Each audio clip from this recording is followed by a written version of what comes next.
O sistema nervoso autônomo é um sistema de neurônios motores viscerais, ou seja, aqueles que transmitem informações nervosas relacionadas ao movimento de estruturas que contêm músculo liso e cardíaco. Como subentendido, o músculo cardíaco está localizado no coração. Já a musculatura lisa encontra-se na parede de vísceras dispostas em cavidades corporais, como os órgãos do trato digestório e algumas estruturas respiratórias. Ductos de glândulas anexas à nossa pele, bem como estruturas tubulares, como vasos sanguíneos. Portanto, o sistema nervoso autônomo atua de forma relativamente independente, pois regula funções que não dependem da nossa vontade ou consciência.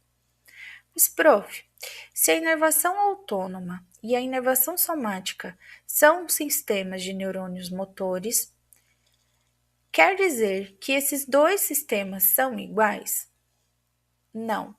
Essas duas divisões nervosas são diferentes e nós vamos entender essa diferença, bem como as vias nervosas que elas levam essa informação durante esse vídeo. O sistema nervoso autônomo inerva músculos que realizam a contração involuntária, como o músculo liso e o músculo cardíaco.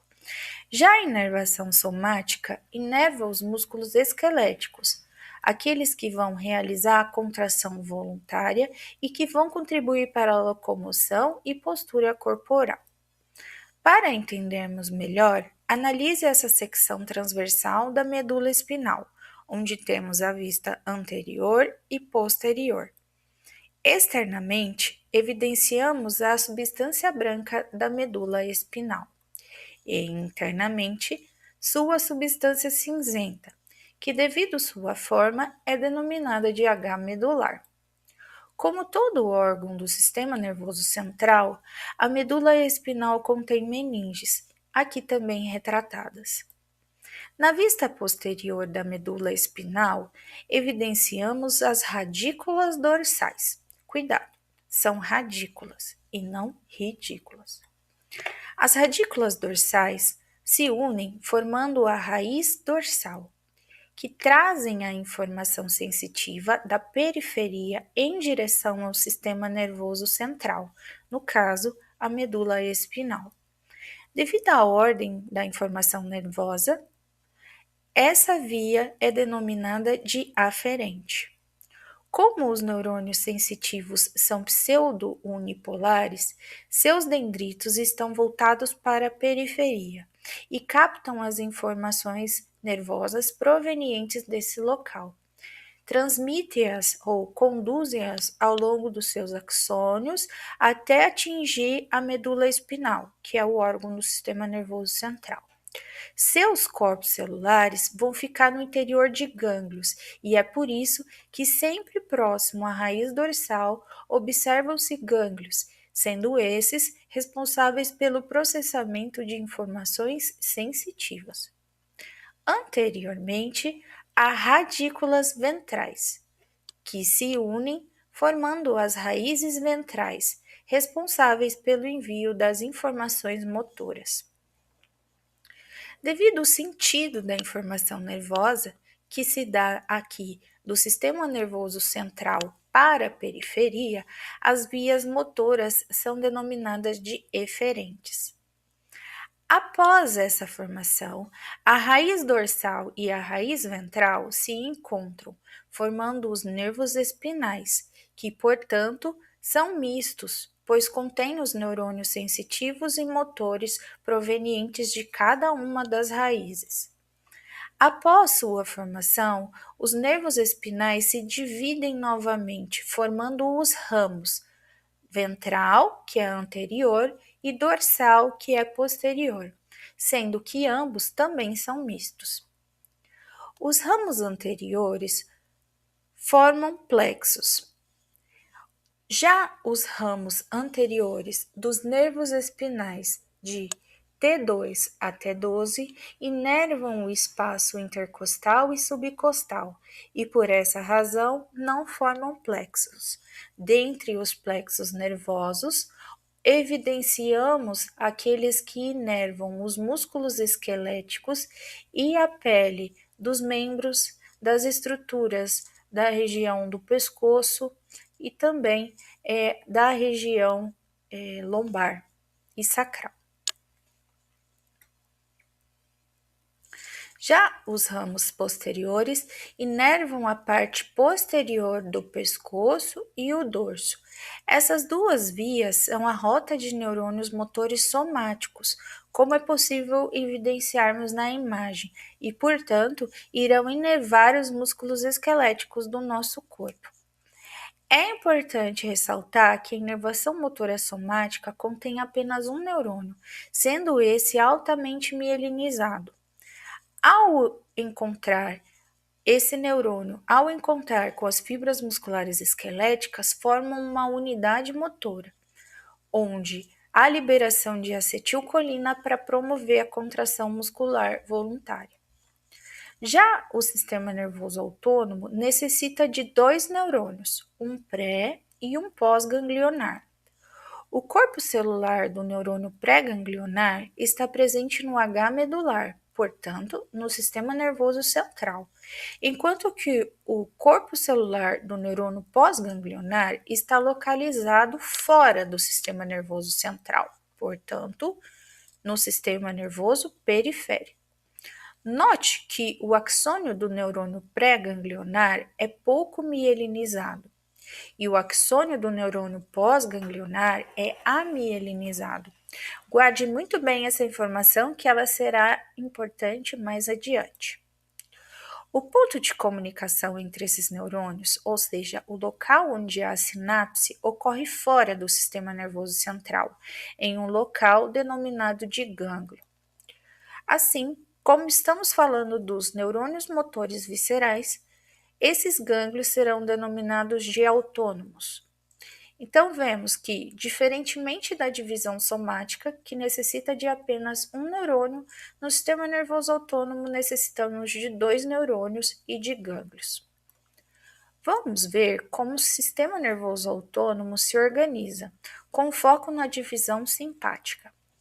Lembre-se que essa divisão é responsável pela resposta de luta ou fuga, ativada em condições de perigo, por exemplo. Para que o sistema nervoso autônomo prepare o corpo para lidar com as emergências, o sistema nervoso autônomo simpático deve inervar vísceras localizadas no interior de cavidades corporais, garantindo assim maior frequência cardíaca, respiratória e também diminuindo temporariamente funções não essenciais, como, por exemplo, a motilidade do trato digestório e urinário.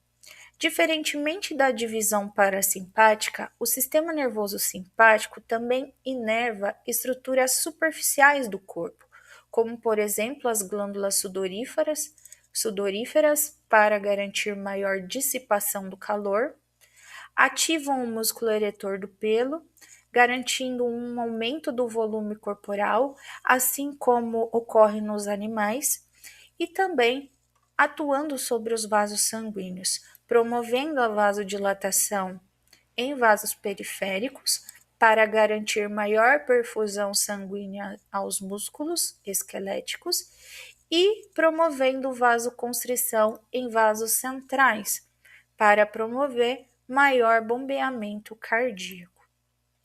Veja que, para garantir a inervação eficaz, o sistema nervoso autônomo simpático tem que se ramificar amplamente, de forma que cada neurônio possa influenciar várias estruturas.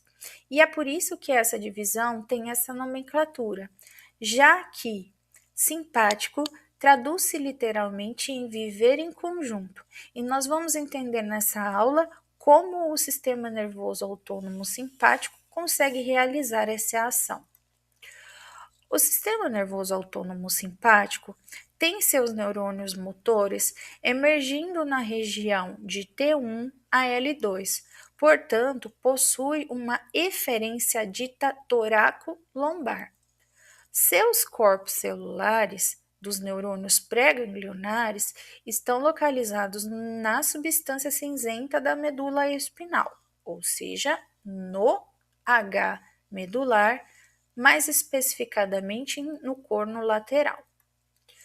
Os gânglios autônomos do tronco simpático estão localizados em ambos os lados da coluna vertebral. Como dito, os neurônios pré-ganglionares simpáticos possuem eferência apenas na região toracolombar. Porém, como temos estruturas que necessitam ser inervadas em outras regiões do corpo, os gânglios autônomos estarão também localizados nessas regiões. Assim, evidenciam-se desde a região cervical até a região coxígea. Há na região cervical 3 gânglios, sendo um superior, um médio e um inferior. O gânglio cervical inferior se funde com o primeiro gânglio torácico, formando o gânglio estrelado, também denominado gânglio cérvico-torácico. Há na região torácica 11 gânglios, 4 na região lombar, 4 na região sacral e um gânglio coxígeo. Lembrando que esses gânglios, bem como a sua numeração, deve ser apresentado em pares, sendo evidenciado somente um dos lados aqui no nosso esquema. Após sua eferência, os gânglios pré-ganglionares do sistema nervoso autônomo simpático passam pelos ramos ventrais e vão acessar ramos comunicantes brancos, que dão acesso aos gânglios paravertebrais. Esses gânglios, eles se encontram unidos uns aos outros por nervos curtos, similares ao evidenciado em um colar de contas, formando o tronco simpático ou também chamado cadeia simpática. Os gânglios paravertebrais também podem ser chamados de gânglios da cadeia simpática e gânglios do tronco simpático. Eles são pares e estão localizados em ambos lados da coluna vertebral. Como eles pertencem ao sistema nervoso autônomo, as sinapses que ocorrem em seu interior são de neurônios motores viscerais. Os neurônios pré-ganglionares seguem por esse tronco através de 3 trajetos. A primeira opção é quando o neurônio pré-ganglionar acessa o gânglio paravertebral localizado no mesmo nível e realiza a sinapse com o neurônio pós-ganglionar. Após isso, esse sai pelo ramo comunicante cinzento, acessando o nervo espinal neste nível e se distribuindo para a periferia.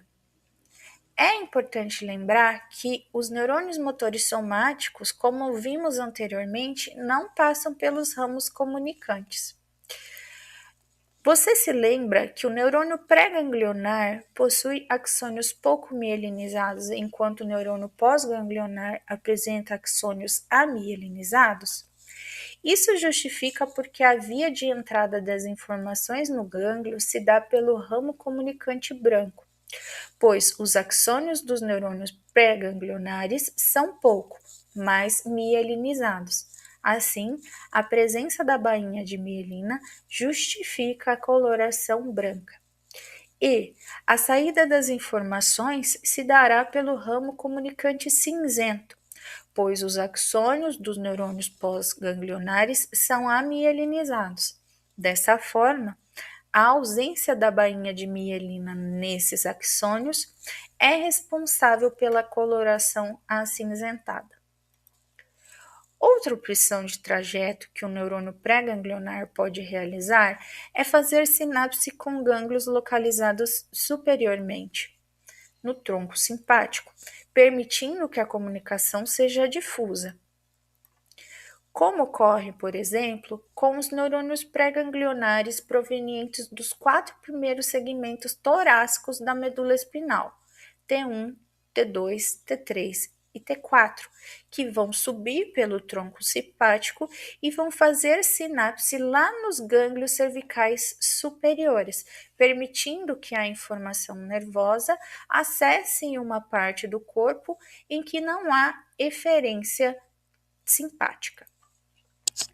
Por fim, vemos que é possível que o neurônio pré-ganglionar realize sinapses com gânglios localizados inferiormente no tronco simpático, permitindo que a comunicação seja difusa, como, por exemplo, ocorre com alguns axônios pré-ganglionares que se originam na porção mais inferior da medula, como T10, T11, T12, L1 e L2, que descem pelo tronco simpático até os gânglios autônomos lombares e sacrais, fazendo sinapse neste ponto e permitindo que a informação nervosa simpática acesse locais em que não há eferência nervosa. Resumindo, o trajeto da informação nervosa autônoma pelo tronco simpático. Vimos que as fibras pré-ganglionares saem na sua eferência pelo H medular, acessam a raiz ventral, por onde saem neurônios motores, que formam o nervo espinal e que posteriormente vão acessar o ramo ventral, para que eles consigam ter acesso aos ramos comunicantes brancos. Como nos ramos comunicantes brancos a passagem dos neurônios pré-ganglionares, esses vão ser observados somente no ponto de eferência. Assim, ramos comunicantes brancos estão localizados entre T1 e L2. Esses darão acesso ao gânglio paravertebral, que é o local onde haverá a sinapse. Essa pode ocorrer em níveis acima, abaixo ou no mesmo nível. Dessa forma, após a sinapse, o neurônio pós-ganglionar irá sair pelo ramo comunicante cinzento. Como a sinapse pode ocorrer em diferentes níveis, os ramos comunicantes cinzentos são observados em todas as regiões onde há gânglios paravertebrais, até que esses neurônios pós-sinápticos saiam pelo nervo espinal no nível em que foi feita a sinapse e acessem o órgão-alvo para inervação autônoma. Quem usa essa via de inervação autônoma são todos os músculos lisos, são todas as estruturas que têm músculo liso e cardíaco, exceto aquelas estruturas que estão na cavidade abdominopélvica e que, portanto, vão ter músculo liso.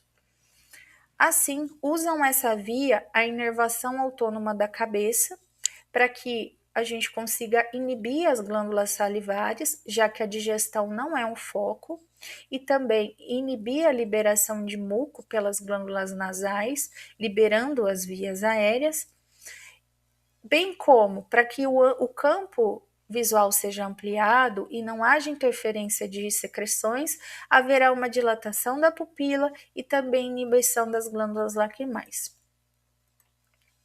Há um músculo liso, denominado de músculo tarsal superior, que ele é ativado pela divisão simpática, uma vez que ele tem como objetivo evitar a queda da pálpebra e garantir a visão durante uma resposta de luta ou fuga. Os neurônios motores, que ativam os músculos lisos presentes no pescoço, na parede do corpo, nos membros, também utilizam essa via. Ainda, os músculos liso e o cardíaco presente nos órgãos da cavidade torácica vão ter também a ativação autônoma utilizando esse trajeto. É importante ressaltar que os neurônios pós-ganglionares, antes de acessar as vísceras torácicas, vão ter o seu conjunto emaranhando ao longo do caminho e formando plexos.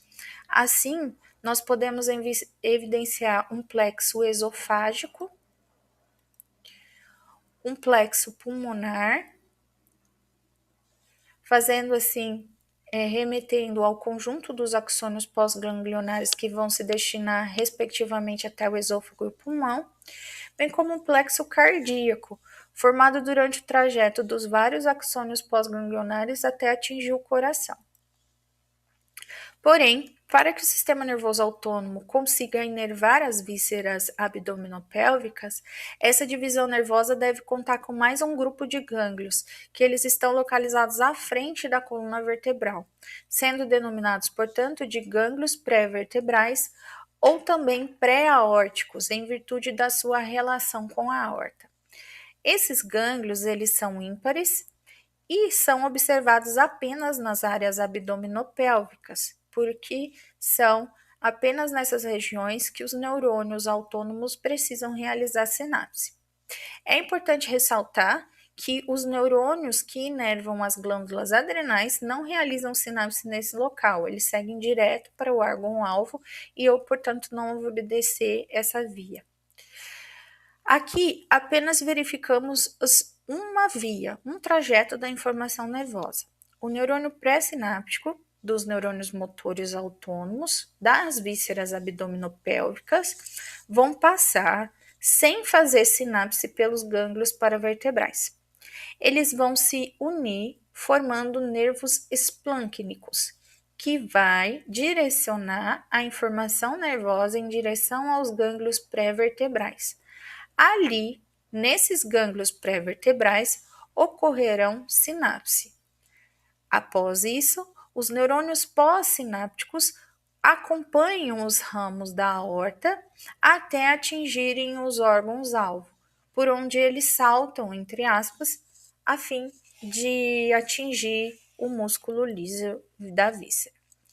Como resumo, dos neurônios que inervam os músculos das vísceras abdominopélvicas, nós temos a parte em cinza similar à via do tronco simpático, com os neurônios motores saindo pelo H medular, passando pela raiz ventral, nervo espinal, ramo ventral, ramo comunicante branco, passa agora as vísceras abdominopélvicas, os seus neurônios passam sem fazer sinapse pelo gânglio vertebral, se unem formando nervos esplâncnicos, que aqui eu chamo de abdominopélvicos. Esses nervos dão acesso ao gânglio pré-vertebral. Após isso, os neurônios pós-ganglionares formam plexos em torno dos ramos aórticos, chamados de plexos periarteriais, até terem acesso ao alvo, que é o músculo liso das vísceras abdominopélvicas. Dentre os nervos esplâncnicos abdominopélvicos, observamos o nervo esplâncnico maior, menor, imo e lombar. E dentre os gânglios pré-vertebrais, observamos aqueles localizados anteriormente ou próximo dos ramos ímpares da aorta, como o gânglio celíaco, o gânglio mesentérico superior e o gânglio mesentérico inferior.